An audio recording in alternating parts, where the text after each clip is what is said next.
गेल्या 2 दिवसांच्या विश्रांतीनंतर आज पुन्हा पावसाचा जोर वाढलाय। जिल्ह्याच्या पश्चिम भागात जोरदार पावसाने हजेरी लावली आहे।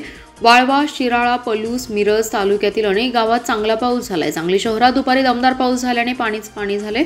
दरम्यान धरण पाणलोट क्षेत्रात दिवसभर पावसाचा जोर कमी असला तरी चांदोली धरणाच्या पाणीसाठ्यात वाढ होते। जिल्ह्यात मागील आठवड्यात दमदार पाऊस झाला होता। 2 दिवसांपासून पावसाने उसंत घेतली होती। बुधवारी पुन्हा पावसाचं पुनरागमन झालंय। शिराळा, वाळवा, पलूस, मिरज, जत, कवठेमहांकाळ तालुक्यातील अनेक गावात चांगल्या पावसाने हजेरी लावली आहे। यंदा खरीपाच्या पेरण्या वाढल्या। संततधार पावसाने पिकांच्या वाढीला आधार मिळत असल्याचं चित्र आहे। दुष्काळी पट्ट्यात दमदार पाऊस झाल्याने शेतकऱ्यांमध्ये समाधानाचं वातावरण आहे। सांगली शहर परिसरात दुपारी जोरदार पाऊस झाला। बहुतांश ठिकाणी पाणी साचून राहिलं होतं। सिव्हिल हॉस्पिटल समोर, स्टँड परिसर, सिटी पोस्ट, मार्केट यार्ड समोरील चौकात पाण्याचे डोह झाले होते। या पाण्यातून वाहन चालक मार्ग काढत असल्याचं चित्र होतं। कोयना आणि चांदोली धरण पाणलोट क्षेत्रात पावसाचा जोर कमी झालाय, मात्र धरणातील पाणीसाठ्यात वाढ सुरूच होती। चांदोलीमध्ये सायंकाळी 17.32 टीएमसी पाणीसाठा होता, तर कोयना धरणात 32.79 टीएमसी पाणीसाठा झालाय। सांगली जिल्ह्यातील विजापूर गुहागर मार्गावरील जत शहरापासून 5 किलोमीटर अंतरावर असणाऱ्या हवालदार वस्तीजवळ बोलेरो गाडीचे टायर फुटून झालेल्या अपघातात 2 जण जागीच ठार झाले, तर 1 जण जखमी झालाय। ही घटना मंगळवारी रात्री 11च्या सुमारास घडल्याचं सांगण्यात येते।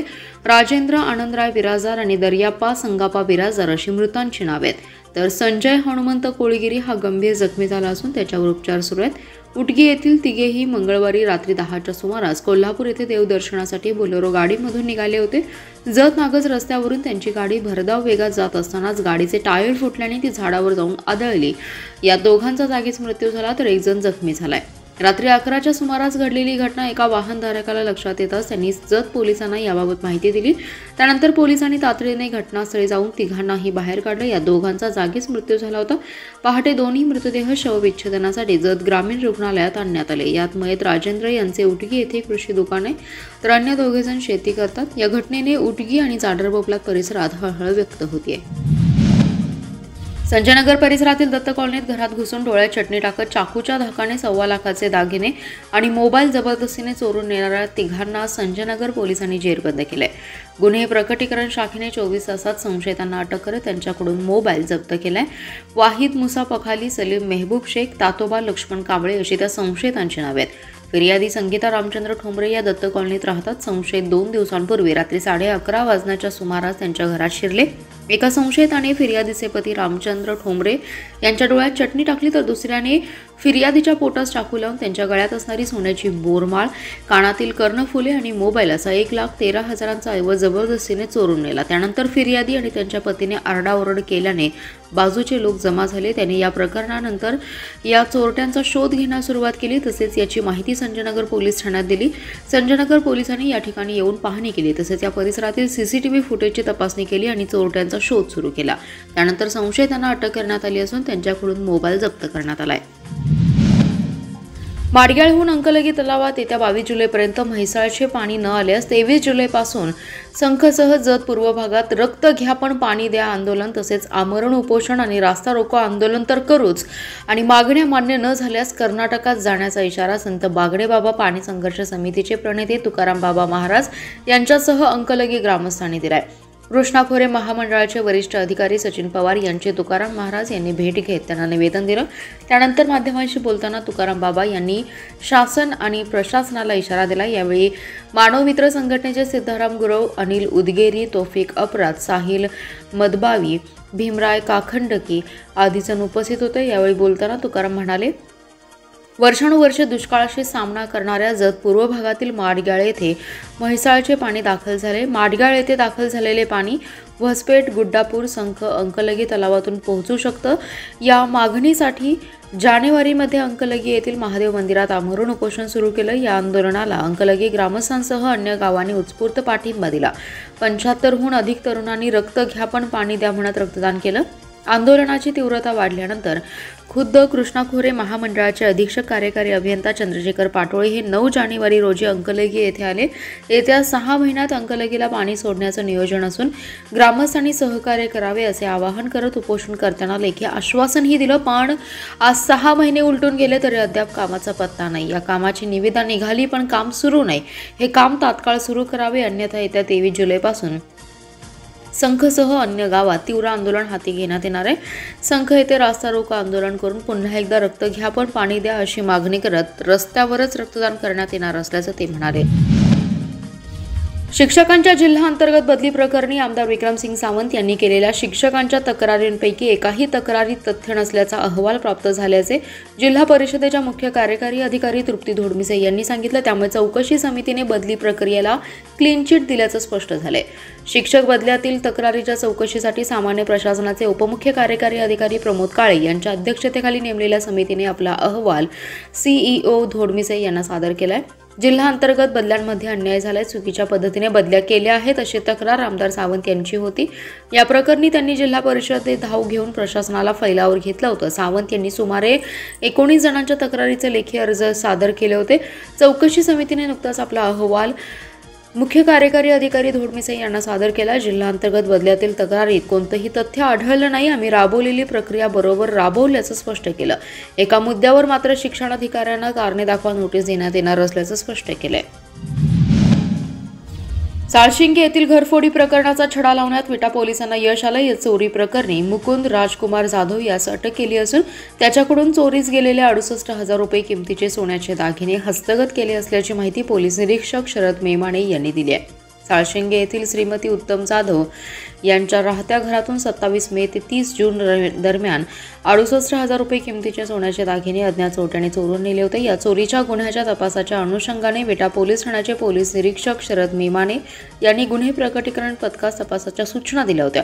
त्या अनुषंगाने विटा पोलीस ठाण्याकडील गुन्हे प्रकटीकरण पथकामधील अंमलदार महेश संगपाळ यांना ही चोरी साळशिंगे गावातीलच मुकुंद राजकुमार जाधव यांनी केल्याची टीप मिळाली होती। त्यानुसार गुन्हे प्रकटीकरण पथकाने सापळा रचून संशयित मुकुंद जाधव यास ताब्यात घेऊन त्यांच्याकडे कसून चौकशी केली असता त्यांनी ही चोरी केली असल्याबाबतची कबुली दिली। त्याच्याकडून 60,000 रुपये किमतीची 30 ग्राम वजनाची एक सोन्याची 2 पदरी मोहनमाळ, 6,000 रुपये किमतीची 3 ग्रॅम सोन्याची अंगठी, 2,000 रुपये किमतीची 2 ग्रॅम वजनाची सोन्याची अंगठी असा एकूण 68,000 रुपये किमतीचा मुद्देमाल हस्तगत करण्यात आला। या प्रकरणी मुकुंद जाधव यास विटा पोलिसांनी अटक केली। पुढील तपास हेमंत तांबेवाग करीत आहेत। चिंतामणी नगर येथील उड्डाणपुलाचं काम पूर्ण झाल्याशिवाय जुना बुधगाव रस्त्यावरील रेल्वे पुलाच्या कामाला महापालिकेने परवानगी देऊ नये अशी मागणी भाजप महिला आघाडीच्या प्रदेश महामंत्री ॲडव्होकेट स्वाती शिंदे यांनी आयुक्त शुभम गुप्ता यांच्याकडे केली आहे। सांगलीतील माधवनगर रोडवरील चिंतामणी नगर येथील रेल्वे पुलाचं काम गेले वर्षभर रखडले। या पुलाचं काम रखडल्यामुळे नागरिकांना खूप अडचण सहन करावी लागते। व्यापाऱ्यांचं प्रचंड नुकसान झाले। अशा परिस्थितीत हे रखडलेलं काम पूर्ण करण्याऐवजी सध्या लोकांकरिता ये-जा करण्यास जुना बुधगाव रस्ता आहे, मात्र या रस्त्यावरील उड्डाणपुलाचं काम सुरू करण्यात येत असल्याचं कळतंय। त्यामुळे नागरिकांची गैरसोय होणार आहे। ग्रामीण भागातून येणाऱ्या गाड्या, शाळेचे विद्यार्थी, व्यापारी यांच्यासाठी हाच रोड आहे। ठेकेदाराने एका बाजूला पर्यायी रोड म्हणून रोड तयार केलाय, परंतु तो रोड अत्यंत अपुरा आणि अरुंद असल्याने त्या ठिकाणी पुन्हा ट्रॅफिक जाम होण्याची शक्यता आहे। त्यामुळे चिंतामणी नगर येथील रेल्वे पुलाचं काम पूर्ण झाल्याशिवाय या पुलाला परवानगी देऊ नये। भविष्यात हा पूल तयार करत असताना रस्त्याच्या दोन्ही बाजूने येण्यासाठी स्वतंत्र रोड करावा। त्याचबरोबर माधवनगर आणि जुना बुधगाव रोडकडे जाणाऱ्या वाहनांकरिता दिशादर्शक बोर्ड लावावेत अशी देखील मागणी ॲडव्होकेट स्वाती शिंदे यांनी केली आहे। महापालिकेच्या आरोग्य विभागाच्या ताफ्यात कार्डियॅक ॲम्ब्युलन्स आज दाखल झाली आहे। विधान परिषदेच्या उपसभापती नीलम घोरे यांच्या निधीतून ही रुग्णवाहिका देण्यात आली आहे। याचं लोकार्पण गुरुवारी मुख्यमंत्री एकनाथ शिंदे आणि उपसभापती नीलम घोरे यांच्या हस्ते होणार आहे। आरोग्य विभागाला प्रथमच कार्डियॅक ॲम्ब्युलन्स मिळाली आहे। आयुक्त शुभम गुप्ता यांनी महापालिकेच्या आवारात या ॲम्ब्युलन्सची पाहणी केली। ही ॲम्ब्युलन्स गीतांजली सेवाभावी संस्थेला देण्यात येणार असून त्या संस्थेकडून रुग्णवाहिका चालवून रुग्णांना सेवा दिली जाणार आहे। यासाठी शिवसेनेच्या उपनेत्या सुनीता मोरे यांनी विधान परिषदेच्या उपसभापती नीलम घोरे यांच्याकडे पाठपुरावा करून सदरची रुग्णवाहिका मंजूर करून घेतली। या रुग्णवाहिकेची किंमत 45 लाख इतकी असून रुग्णवाहिका ही पूर्णपणे वातानुकूलित आहे। या रुग्णवाहिकेत ऑक्सिजनची सोय असून रुग्णांना शासनाने निर्धारित केलेल्या शुल्कानुसार दर आकारणी केली जाणार आहे।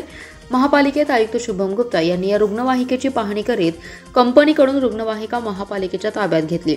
यावेळी शिवसेना नेत्या सुनीता मोरे, राहुल मोरे, महापालिकेचे वैद्यकीय आरोग्य अधिकारी डॉक्टर वैभव पाटील, जलनिस्सरण अभियंता चिदानंद कुर्णे, कार्यशाळा प्रमुख तेजस शहा, विनायक जाधव, वैद्यकीय अधिकारी डॉक्टर अलका तोडकर आदी जण उपस्थित होते। ही रुग्णवाहिका महापालिकेकडून रीतसर करारपत्र करीत गीतांजली सेवाभावी संस्थेच्या स्वाधीन करण्यात आली।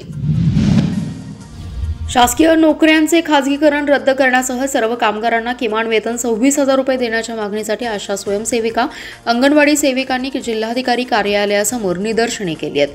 आंदोलकांनी जिल्हाधिकाऱ्यांना दिलेल्या निवेदनात म्हटलंय की कामगार संहिता रद्द करा, कायम कामगार, अग्निवीरांना समान काम करणाऱ्या कंत्राटी कामगारांना समान वेतन मिळाले पाहिजे. EPS पेन्शनधारकांसाठी किमान 9,000 रुपये पेन्शन निश्चित करा. अंगणवाडी सेविका आणि मदतनीस, आशा, गटप्रवर्तक, मध्यान्ह भोजन सेवकसह कर्मचाऱ्यांना पेन्शनसह किमान वेतन आणि सामाजिक सुरक्षा लाभ सुनिश्चित करण्याची गरज आहे. बांधकाम कामगार यांच्या लाभाचे फॉर्म ऑनलाईन पोर्टल बंद आहे, ते चालू करण्यात यावे. गटप्रवर्तकांना गुगल लोकेशनची सक्ती देण्यात येऊ नये. आशा आणि गटप्रवर्तकांनी लोकसभेच्या निवडणुकीतील कामाचा भत्ता त्वरित मिळाला पाहिजे अशी मागणी केली आहे. या आंदोलनात किसान सभेचे उमेश देशमुख, हनुमंत कोळी, मीना कोळी, सुरेखा जाधव, किशोर केदारी, शबाना आगा, अमोल कोळी, सचिन कोळी सहभागी झाले. महापालिका प्रभाग 9 मध्ये नगर चुकीने घंटागाडीत कचऱ्यामधून आलेला एका महिलेचा मोबाईल महापालिकेच्या आरोग्य कर्मचाऱ्याने परत केला. यासाठी काँग्रेसच्या एका माजी नगरसेवकाची सतर्कता उपयोगात आली. कर्मचाऱ्याच्या या प्रामाणिकपणाबद्दल नागरिकांनी महापालिका कर्मचाऱ्यांचे आभार मानलेत. प्रभाग 9 मध्ये सिद्धेश्वर हाऊसिंग सोसायटी येथे सकाळच्या सुमारास महापालिकेची घंटागाडी कचरा संकलित करत होती. यावेळी येथील गोरे नामक नागरिकांच्या कचऱ्यातून 25,000चा मोबाईल घंटागाडीत पडला.